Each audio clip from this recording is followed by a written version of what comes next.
Democratic leader of the Senate and candidate for governor.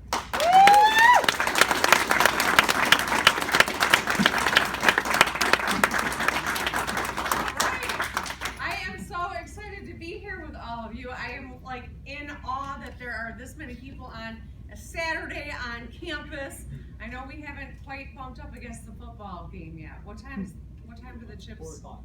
4. Okay, good. I'll make sure you're out of here in enough time to partake in the football festivities. So I know they're not home, but you can watch them on television. So thank you all. I really do appreciate your time. I am really grateful for the opportunity to come speak with you. Thank you for that great introduction. And I am pathologically punctual. So walking in 12 minutes late is driving me crazy. But I came from Benzie County and there was a little traffic that we didn't anticipate. And I tell you I came from Benzie County because it's important to me that you know that I am working my tail off to get around this state and to engage with people. I really think one of the most important lessons from last year is that we can't take any one or any vote or any community for granted, and that means showing up. And you know, elections are tough. It's about messaging, it's about values, it's about qualifications, but I really do believe that showing up is half the battle. We've got to work in this cycle harder than we've ever worked before, and that means doing the grassroots, and doing all of the social media, online, using technology to our advantage, and doing it all, and not ignoring any part of it. And you're an important piece of this plan. You're an important part of Michigan's economy today, and without question, the future of Michigan's economy are the young people across the state. So I appreciate you making time to be here and how engaged you are, because I know when I was at Michigan State in undergrad, I wouldn't have gotten my butt out of bed to go hear a political candidate speak. And this gives me great hope for the future of our state. So I have been traveling the state for the last 9 months. I was in Benzie County before I came here, as I told you, which means I have now hit 40 counties out of the 83. And by God, I'm gonna get to every single one of them before this is all over. But as I'm doing this, it just reinforces the things that I've always fought for are still issues that everyone wants us to solve. And that means making sure that our schools are solid and that our kids are getting the education they need.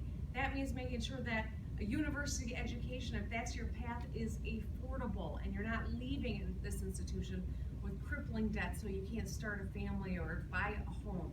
That means all people want to know that they've got a real path to skills to get them the jobs that they need to ensure that they can take care of their family, get paid enough to take care of their family, and ultimately retire in this state. And it means that we need a government that we know is looking out for us. Leaders who are thinking about the people that they serve, not those that bankroll their campaigns, not what's in their own best interest, but who are focused on solving problems for the people of this state. You know, I look at the Michigan that my daughters are growing up in, and it hardly resembles the one that I think about when I tell people how proud I am to be a Michigander. There was a point in time where our schools were the finest around, where if you worked hard, you could actually get paid enough to buy the car you were making and raise your family up and retire with dignity in this state. Where if you traveled the roads, you knew you were going to be safe and business knew their goods were going to get to where they needed to be. And we lived up to our motto, the Great Lakes State. And right now in Michigan, our schools, our kids in the 4th grade, their reading skills rank us at 41st out of 50 states. Where we used to lead the world, we're now lagging our own country. Right now, you know, if you drive down the streets, that they are crumbling. Some of them look like they're turning back to dirt roads in parts of our state, and chunks of bridges are falling through people's windshields and posing a real threat just traveling the roads of this state.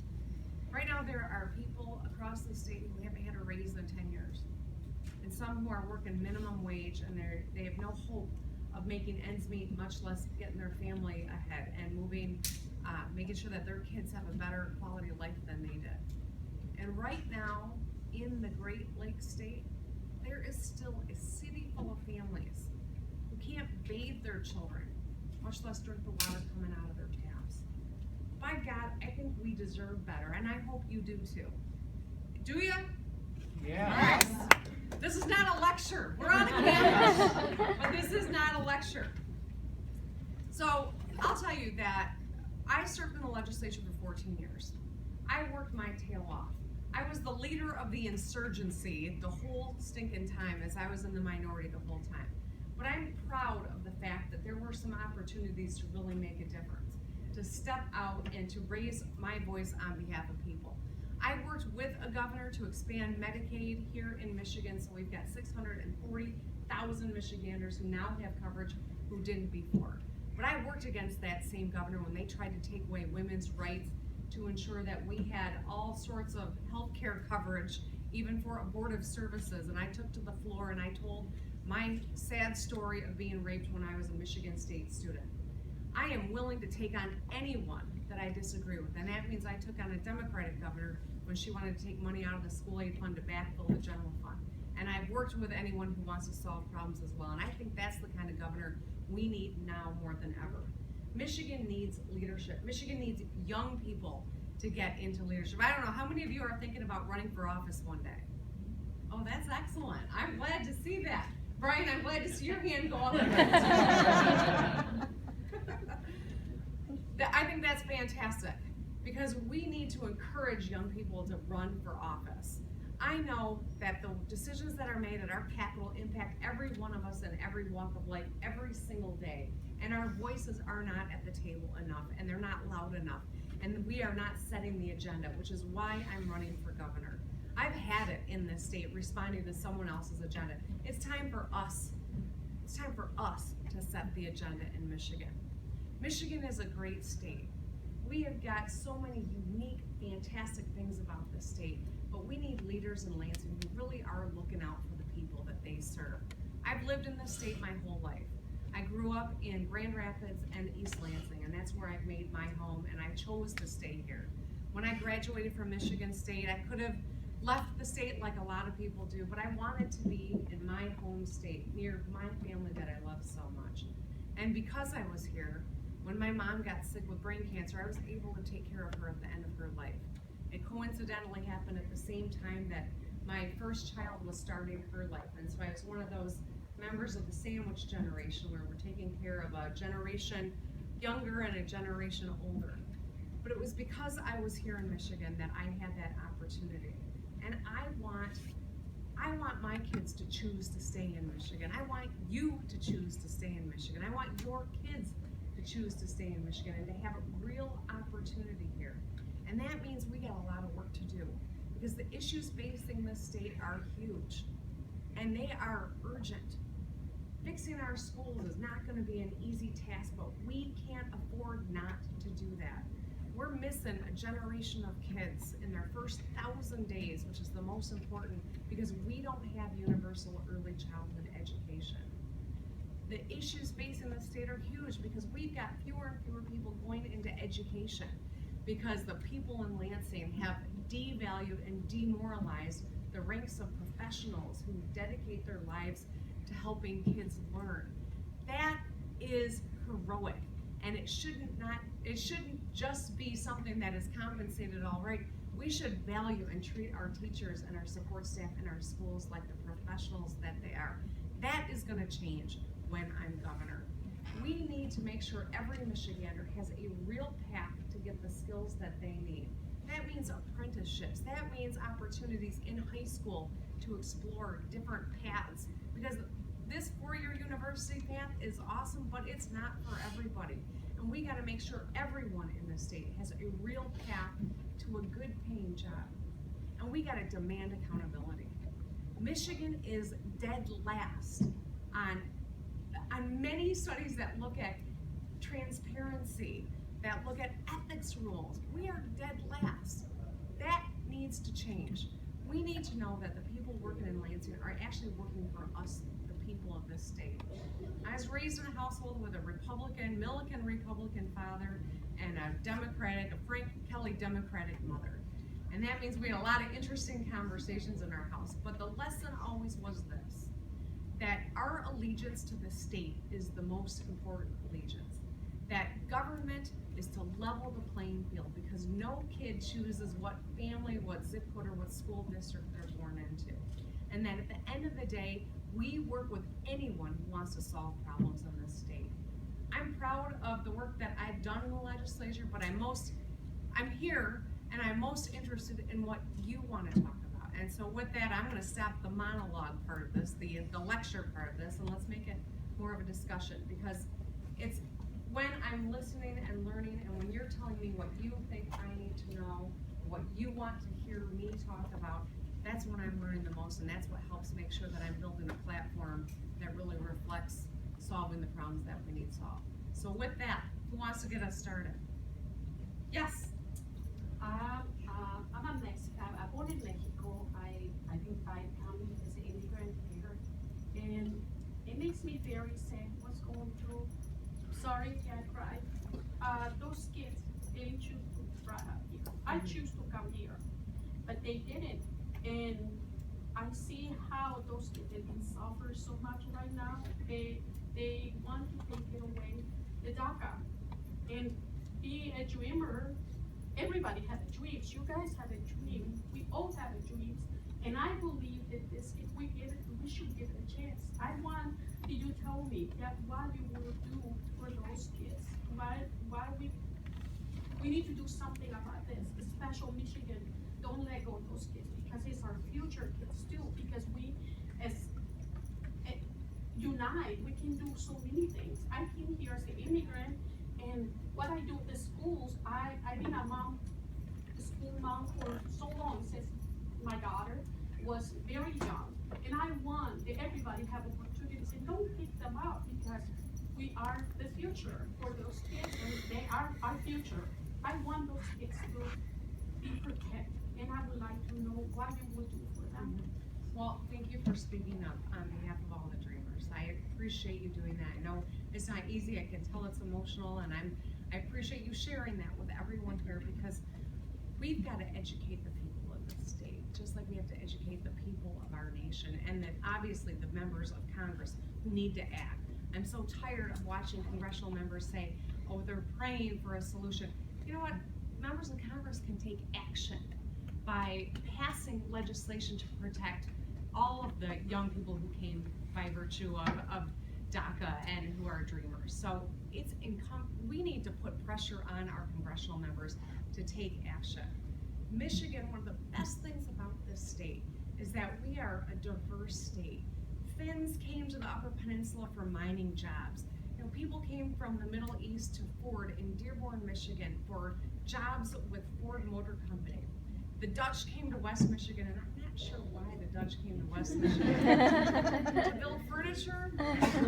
Maybe, I don't know. I mean, I grew up in Grand Rapids, I don't know. They went from furniture city to beer city, so everything's changing. But anyway, this is critical. Right now, in this environment, Donald Trump in the White House, it shows how much more important who our governor is than ever. We need a governor who's gonna stand up for the people of this state and say, you will never militarize our police forces for your unconstitutional action. We will stand against the White House when they are wrong. We gotta be tough enough to do that, and we gotta talk about it and use the power of that governor's office to take a stand, to give people a little bit more comfort that in Michigan, we're not gonna turn information over to ICE. We are not going to let Donald Trump, utilize our police forces or our universities to get information. It's wrong. And governors across this country, Democratic governors only, are standing up and taking that position. And that's, I think, the most important thing that a governor can do in this state.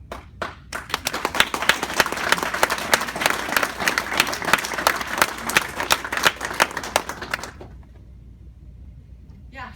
We should consider changing the language that is really Republican language, fix our schools. It's buying into the narrative that all of our schools have problems, when in fact, it's not necessarily the school. It may be a combination of tough family lives. Some schools need a lot more support. I wish it was support instead of fix, because the fact is there are some incredibly powerful, wonderful schools throughout the state, whether it's UP, whether it's the Detroit area, Grand Rapids, the center of the state here. There's some fantastic schools. But there are some schools that struggle, and they need support. They don't need to be fixed. Fix is what you do for roads. Support is what you do for schools, teachers, and administrators. So let's change the language a bit. Does that make any sense? Yeah, I love it. That is constructive. I appreciate that. You're making a good point, and I will be thoughtful in terms of rolling your advice into how I talk about it.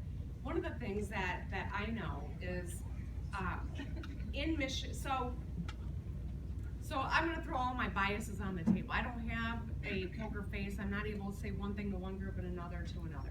So I'm just going to tell you what my perspective is on education. My mom was a Lansing public school teacher. My grandmother taught in Waterford. My grandfather was a superintendent in Pontiac. And my daughter, 13 years old, told me not long ago that she wants to become a teacher. And I heard that with such a pride, because I know no one goes into education because they think it's going to be lucrative. They go into it because it's a calling, because they want to help kids, that this is a passion. And despite that it's not the most lucrative profession, it was a profession, and it was compensated so that people could take care of themselves and raise a family on it. And in the last 20 years, education in Michigan has become a partisan issue, and it's not that way in other states. Education is one of those issues in other states that Republicans and Democrats find their common ground on. And here, because we have one family with an enormous bank account who is really trying to drive the education, the foundation of the traditional public school into the ground to divert resources out of the public schools, they've made it a partisan issue. We need to talk about finding our common ground around investing in our kids and supporting education. And so I'm going to start using your language a little bit more, because I think you're making a really important point. Ultimately, this isn't about backward looking. This is about forward looking. What's going to be in the best interest, not just of our people, because I think that's the most important question, but also in our economy and our long-term security as a state. How do we ensure that our population has the skills they need to be successful? And that requires making education a priority and finding our common ground on it and supporting it. So thank you. You guys are quiet. You showed up. Put me to the test. Let's talk. Yeah. My name's Greg Warner. I'm actually a reporter here at CM Life. I guess in regards kind of a follow-up to the public education, what would your approach be towards charter schools in the state? Yeah, so one of the big promises of the charter school movement, and it really started under Governor Engler and proliferated under Governor Engler, but the DeVos family was the biggest proponents of charter schools. And the promise was that because they wouldn't have to abide by all of these rules on the traditional public schools, that they would be freed up to innovate and that it would produce better results for kids. The sad truth, though, is that public schools have been around for many years now and don't produce any better outcomes for our kids. In fact, we see that in some cases, it's worse for kids to go to public schools or charter schools because they can open and close without any repercussions from the state oversight of a traditional public school. And in Michigan, the vast majority of our charter schools are for-profit, and that's not true in other states. What do you think the national average is of charter schools that are for-profit? The national average. Someone take a guess. 40. Okay, thank you for guessing. 16%. So nationwide, when you look at charter schools, the national average of which ones are for-profit is 16%. Do you know what that percentage is in Michigan? Over 50? 80%. So that tells you how far out of whack this state is on charter school policy. And we don't get any better results. In fact, because charters don't have to provide transportation, they don't have to take every student, they don't have to even provide high school, which is the most expensive part of a K-12 education. They have a massive competitive advantage, but when you have the for-profit model, the motivation is to pull as much money out of educating kids as possible. So we've got them opening and closing. We've got more charters than any other state per capita, and the vast majority of them are for profit and they're not working.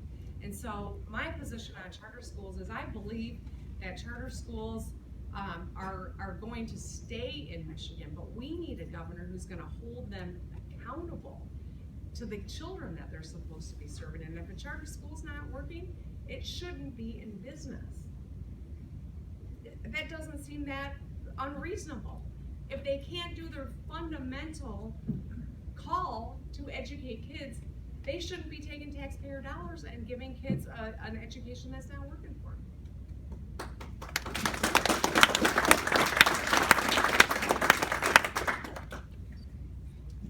Yes. So, earlier this week, the administration at the national level just announced that they were going to change the way Title IX worked, specifically sounding like it was going to basically be better protecting of perpetrators. What can we do at the state level and in your position to protect survivors as we move forward? Well, I appreciate you asking the question. I was absolutely floored when I saw that Betsy DeVos is moving forward to try to undo the protections that President Obama created for women who were, and men who were victims of sexual assault on campuses. It's horrifying.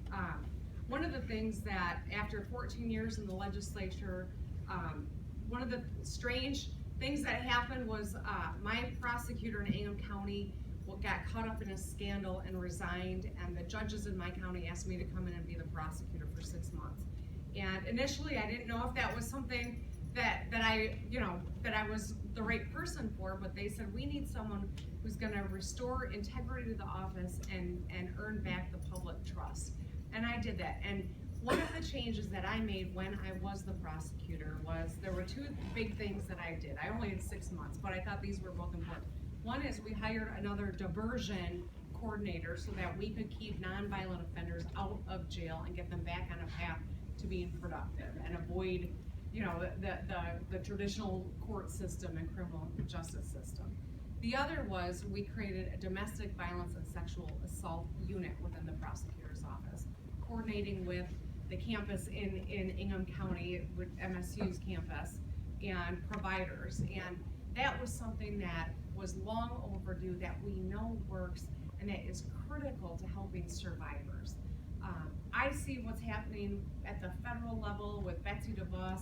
I see what our governor currently is doing in terms of giving some grants out, but it's just sprinkling a little bit, I think, and garnering headlines. And the worst thing I think we can do is create a false sense of security for people. So we really need a governor who is going to make campus assault, protecting students, protecting people on campuses a real priority, and who's bold enough to call out the feds when they are wrong. And I think Betsy DeVos's plan on Title IX and Donald Trump's plans on a lot of things are wrong, and we need a governor who's willing to stand up and say that.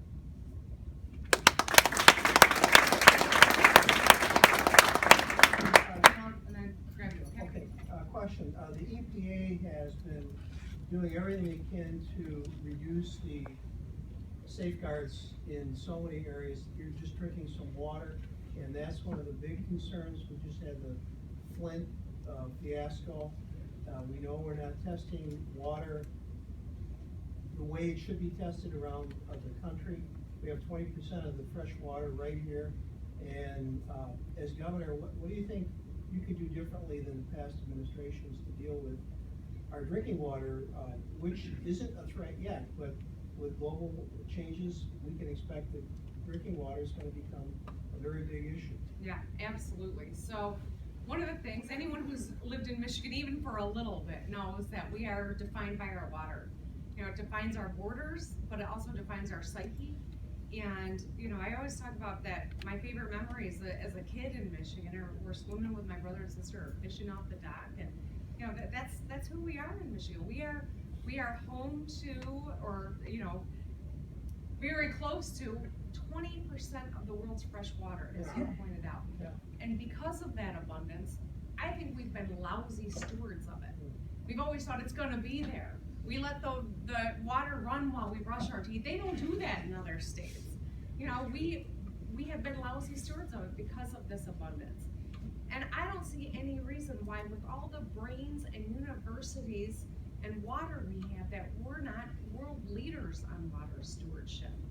I think a governor who's gonna say, you know what, we're not gonna let oil go through our Great Lakes. We're not gonna let corporations pull as much water as they want out of our ground. We're not gonna let poor people have their water turned off because they can't afford it. We never let anyone's heat get turned off in winter because they can't afford it. You can't live without water, the same way you can't live without heat in the winter in Michigan. So people should not have their water turned off because they can't afford it.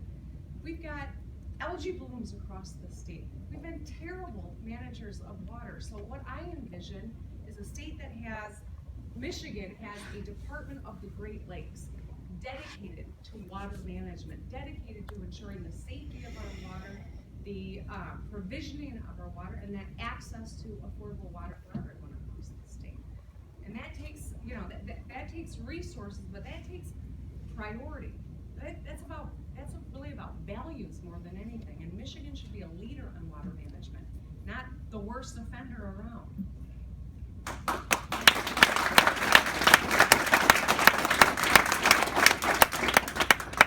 But I'm always open to suggestions too, if you got anything to add. I promise you next, yes. What are your thoughts on the gentrification that we're seeing on some of our urban centers, ethnic urban centers? On the what? I'm sorry. Gentrification of some of our ethnic urban centers that are happening throughout the state. So gentrification of the of many urban centers around the state.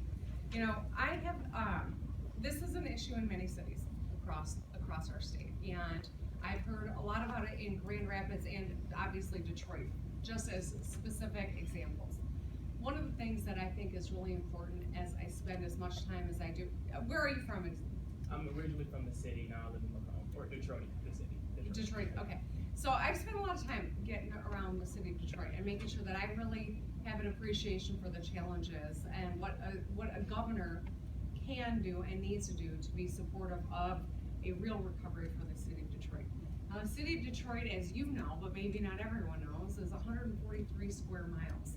Right now in the city of Detroit, there's about 9 square miles where there's a lot of great activity going on, but there's still 134 square miles of families who need education, who need transportation, who need grocery stores, for Pete's sake.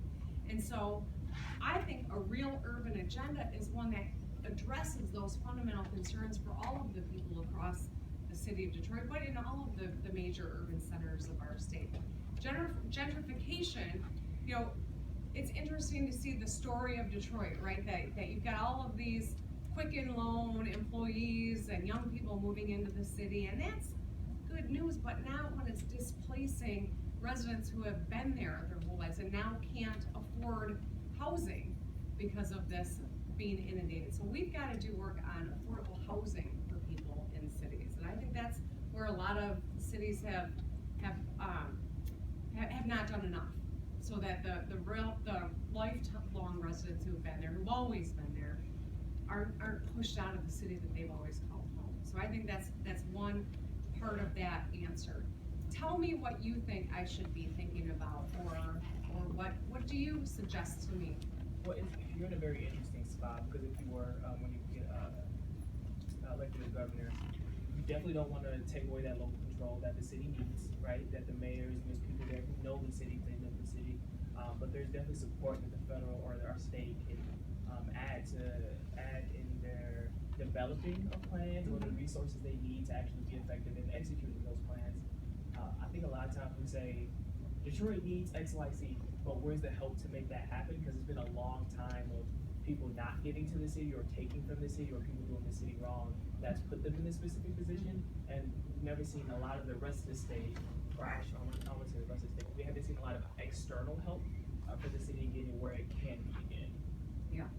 Yeah, well, I appreciate you raising that. I think you've made some important observations.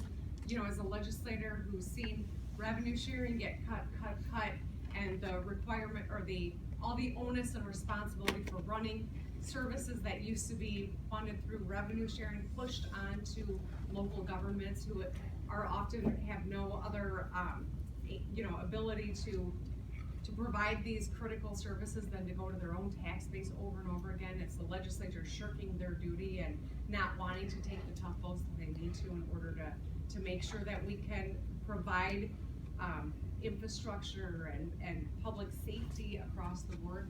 And Detroit's in a unique position where they can't just turn around and pass new legislation to increase taxes because the state's taken that ability away, but yet put all the onus on them to figure out how to take care of these issues. So I think you're highlighting a really unique challenge, one that we've got to solve. And it's gonna take, it's gonna take coordination with the city of Detroit to figure out what the best policy is to encourage continued local control, but ensure that there's enough state support to accomplish the goals we need them to. Yeah. Sure. So, I know this isn't a major problem, but one that has been on my mind most recently. I hear a lot about economic plans to help people go to work, become electricians and other trades. But for someone like me, I have difficulty standing for very long. And it worries me because I want to keep working. I don't want to end up on welfare or unemployed. So right now I have a part-time teaching job, but that job pays me less than what my girlfriend makes at Walmart. So do you have any plans to help people who are like me who have difficulties being mobile or getting around, but don't want to end up on welfare, don't want to become a burden to the state? You're asking a great question, and I'm curious, if you could do anything you wanted to do, what would it be? Working with computers, where my degree was. Working with computers, where your degree is. And what is your degree in? Information technology, here from Central actually. Okay. And what does the job that you want look like to you? I mean, where are we, what's standing in your way? Most entry-level computer jobs require some lifting of computer equipment, which can be a little bit difficult on the days when I need this. Mm-hmm. So a lot of employers that I've gone into, when I come in with the cane, it's generally that look on their face that says, you're not going to meet the requirements of my job. I have difficulty getting on my hands and knees to run cable, or going up ladders to run cable. So it makes it really hard to get through that entry-level position. Okay. Don't get me wrong, I like teaching. That's why I'm still doing it. Right. What are you teaching? I teach an intro-level computer class Here at the university? Mid-Michigan Community College. Okay. So I don't have a perfect answer for you right now. I think you're asking a really important question. What I guess I would love to know where you think, what can I do?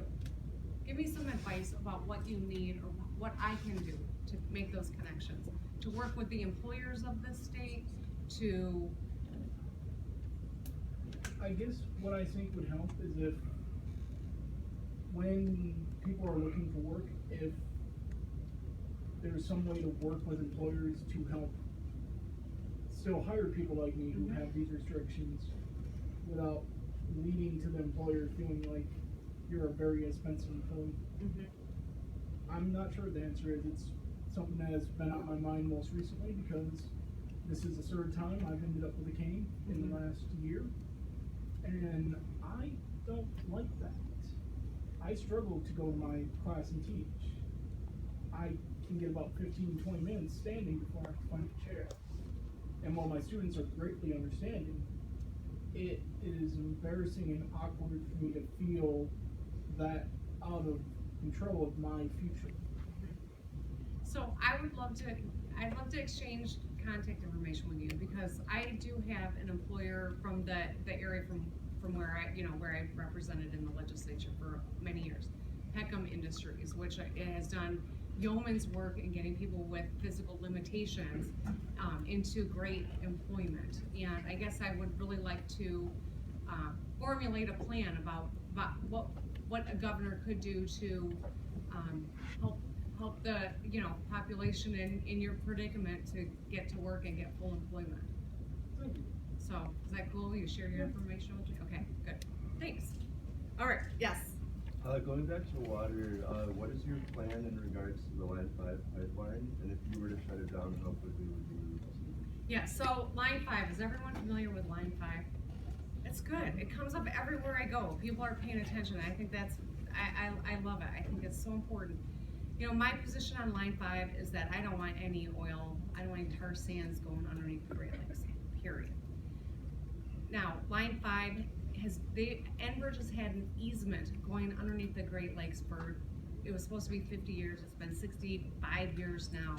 And there's not, one of the things that I know is that it's not easy as just walking into the governor's office and turning the spigot. All right, so any candidate who says on day one, they're gonna shut down Line 5, doesn't really understand what they're up against. What it's gonna take is a governor who's prepared and ready on day one to file the lawsuit to enjoin that easement that goes underneath the Great Lakes. That's not, and I'm prepared to do that. I will do that on day one. The issue is going to have to be litigated. And the answer is that we do it in the way that ensures that we're victorious. And that means when people are endorsing all sorts of alternatives, that's about the worst thing that you could do as a gubernatorial candidate, because we don't want to lock Michigan into a position when we are fighting this company that we know they will spend whatever it takes to lengthen the litigation. And so that's my position on Line 5. We are gonna pull the oil out of the Great Lakes, and we're gonna do it right so we don't get locked in litigation for 20 years and continue this exposure that we have. And I'm ready to do it. So I'm a music education major here, and you know, I love teaching, and I've had the opportunity to kind of like volunteer and help at like the middle school near my hometown, and I just love what I do. But unfortunately, our educational system is cutting a lot of our fine arts program, and I feel like, especially as a state that has the city of Detroit in our area, music and the arts is just such a rich part of our background. And obviously, as a music education major, one of many other here on campus, I want to be sure that I have a future and have a job. So what's your stance on arts in our schools? What do you plan to maybe do to ensure that they are still there, and maybe just protect the arts as a whole in Michigan? Yeah, so I love that that's your calling.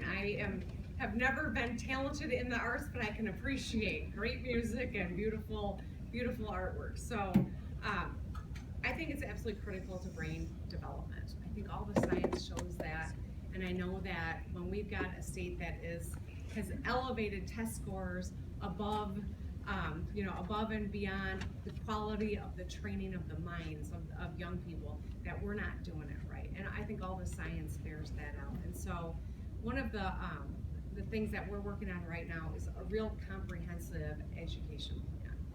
There are a lot of things that Michigan isn't doing right. There's a reason that we are so far behind the rest of the nation. There's a reason that people don't explore jobs in the skilled trades, because they never even get a chance to take, a shop class anymore. How many of you took shop class?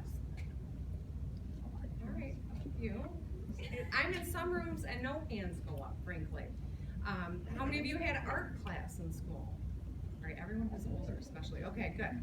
So I think these are fundamentals to brain development and need to be invested in and need to be provided for all kids across the state. I'm committed to that. We do too much testing in Michigan. And when, my kids are in school, one's a freshman and one's a sophomore in high school, how much time is devoted to testing where the scores don't even come back in enough time to do the remedial work that it's supposed to be measuring.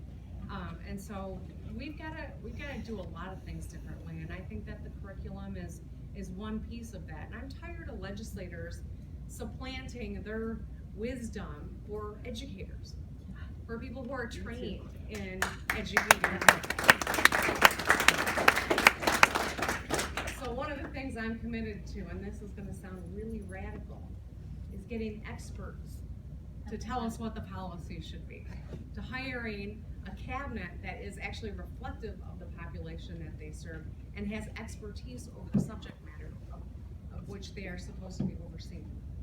And that really shouldn't be radical. That should be the basics But in this environment, where Betsy DeVos is now the head of education in this country, I think that's kind of a radical move to say we need experts. Gretchen, we have time for one more. I was late. We're gonna do 3 more. Overruled. Okay. Who haven't I called on? Okay, yes. There you go. So I'm Austin. I love he's got a Great Lakes shirt on and a Tiger's hat. I was trying to be. He's a proud Michigander. Yeah, so my dad, he works at the Lake Orion plant, General Motors plant, and in Lake Orion. But he's also part of the 5960 union. And he's been an employee at General Motors for 4 years. And with Governor Schneider, he lost a lot of his rights as a union worker. I was wondering, like, what are you gonna do to support unions? This is a great question. So, you know, I served in the legislature for 14 years, and the last 4 years that I was there, I was the leader of the Democrats. So I was the Senate Democratic leader, which means I was, in a sea of Republicans, the voice in response to the governor and to the House Speaker and to the Senate Majority Leader. When they eliminated unemployment benefits for 6 weeks, they went from 26 weeks to 20 weeks.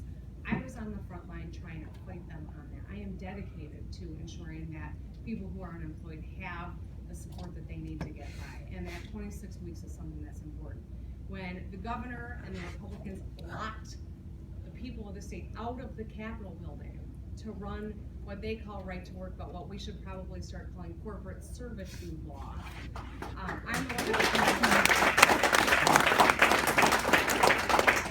I opened the doors and we led the opposition from within my office in the Capitol. I have always been proud to be on the side of the average person in Michigan, and I know that the labor movement built this state, or the backbone of the economy of this state, and as a former American Federation of Teacher member, I am proud of that as well, and I think that that's really important. One of the interesting things I think right now in this environment that we're in is a whole new generation of people is learning the lessons of the labor movement, and that is when we speak with one voice, not only can they not ignore us, but we're gonna start setting the agenda. And so as I get around and I speak, whether it's to a women's march or a science march or Black Lives Matter or tax marches or healthcare rallies or immigration rallies, I know that when we look at one another and say, we're gonna show up for one another's fights, then we start setting the agenda. And that's what this election's gotta be about. That's what 2018 has to be about. If we're ever gonna set the agenda in this state again, and this country again, we gotta take back our governor's race in 2018. We gotta take back the Attorney General's race. We gotta take back the Secretary of State's office. We can level a lot of barriers to voting just by those 3. But the long game's gotta be redistricting in Michigan. When the Republicans,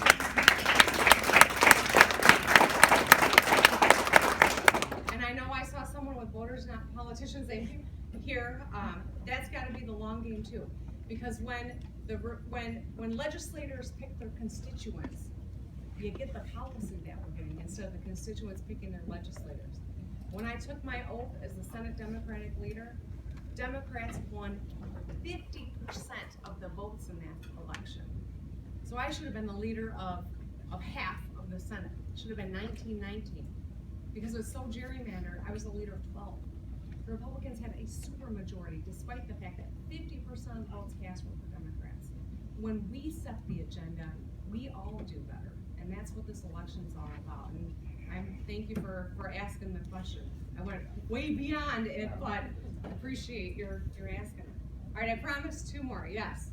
Okay, I have about 2 or 3 things, but I'll try to be quick. I would encourage everyone, if you see our petition, voters not politicians, to please sign it. It's an effort to end gerrymandering and have a proposal on the 2018 ballot. I know there are people in Mount Pleasant who will be on campus, so if you could do that, that'd be great. And the other thing, there's something, but I'm very supportive of your cause. I really appreciate your honesty and your experience and your fresh ideas and energy. I think you're awesome. And I wonder what you think is your biggest impediment to getting to be our governor. You know, what do you see as going to be the biggest challenge? Well, you know, you ever take something on like this, you better research yourself. So the good news is that my research didn't tell me that there's anything horrible in my background. That'll be my impediment. What I think the impediment's gonna be is that we've got, Bill Schuette is probably gonna be announcing next week, and he's terrible candidate for governor for a lot of substantive reasons. He's the one that took marriage equality all the way to the Supreme Court and got his hat handed to him. You know, I didn't want to say hat, but people are filming me everywhere. So but he's a zealot. He's a zealot against marriage equality. He's a zealot against medical marijuana. He's a zealot against environmental protection. I mean, he is a dangerous guy. And I think he's going to draw in so much financial support nationwide because of the issues that he champions. And I think that the money is going to be the issue. We have broken fundraising records. Emily's List came on board early. A number of labor organizations have come on board. We have an early coalition, but I anticipate that is going to be the toughest part of it. What I'm proud of is that, by and large, people who have contributed have been small donors and Michigan donors, 86% of them, and I'm really proud of that, because it's the people that should be deciding the elections, not the bank accounts of funders elsewhere. But I do think that's gonna be the biggest challenge, because he's beatable. I'm gonna beat it. We're gonna retire him.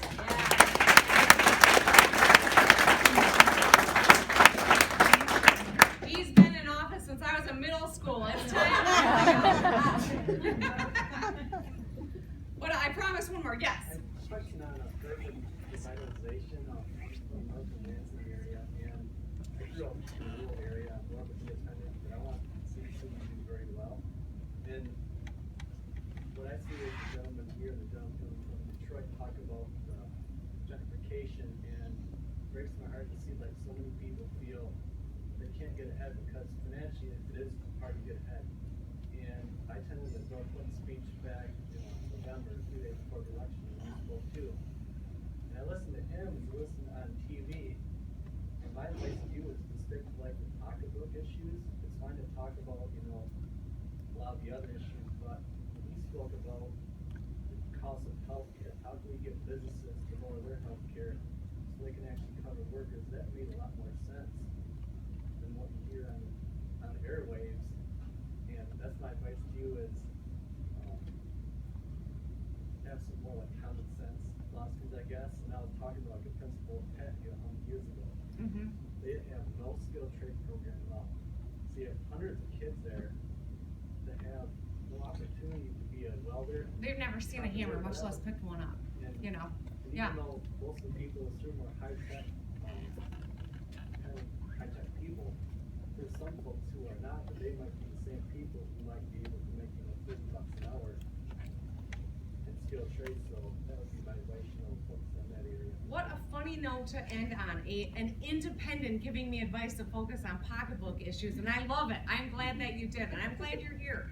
This is what I'm seeing as I get around the state. So I have been to 40 counties, and no matter where I go, people want to know that their kids are getting the education that they need to be successful, that everyone has a path, a real path that they can afford to get the job that they want. And that means 4-year university where you can afford to get your degree. That means a skilled trade path for anyone who wants to walk along that path, and everyone in between. And at the end of the day, people want to know that their government, that the people they elect are actually focused on the people that they're supposed to be serving. So I appreciate you raising this. I think you're right. I want to talk about a litany of issues, but it's really important that we talk about the fundamentals that aren't being met for people. Because we got to remember, in this last election, Donald Trump didn't all of a sudden win all these Barack Obama supporters, right? Donald Trump won with fewer votes than George W. Bush lost to John Kerry. So the story of this last election is all the people who didn't come out and vote. Because people are worried, or they're tired, or they don't think anyone's looking out for them. And that's why it's so important to talk about those dinner table issues that, as you were just referring to. So, this is a Herculean undertaking. I'm excited about what I see as I get across the state. I was in the Upper Peninsula in February. We had 250 people show up to a potluck at the Super 8 in Houghton, Michigan. There is a real energy out there that you don't usually see this far out in an off-year election, and I am encouraged by it. I have got a team, and I was talking to Elena on the way here, and I said, most of our team are people that are college age or a little bit older. Millennials are crucial in this next election. If you are interested in participating, and everyone else, by the way, I don't want anyone to think I'm not talking to you, but this has got to be a team effort. This has got to be a coordinated effort, and if you're interested in helping, I would love to work with you. If you think about grabbing a petition and collecting signatures. I had someone who sat at a farmer's market the other day, and she came in with 17 pages full of signatures.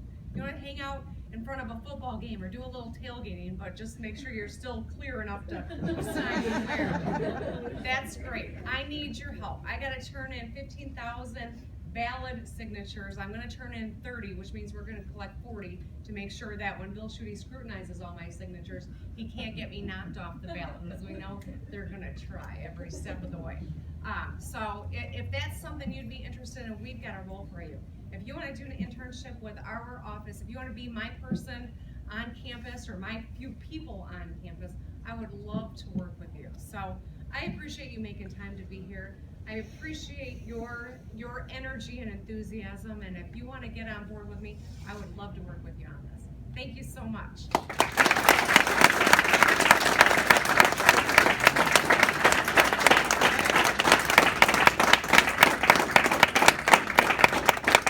Fire up chips, right? It's almost week off time. Oh.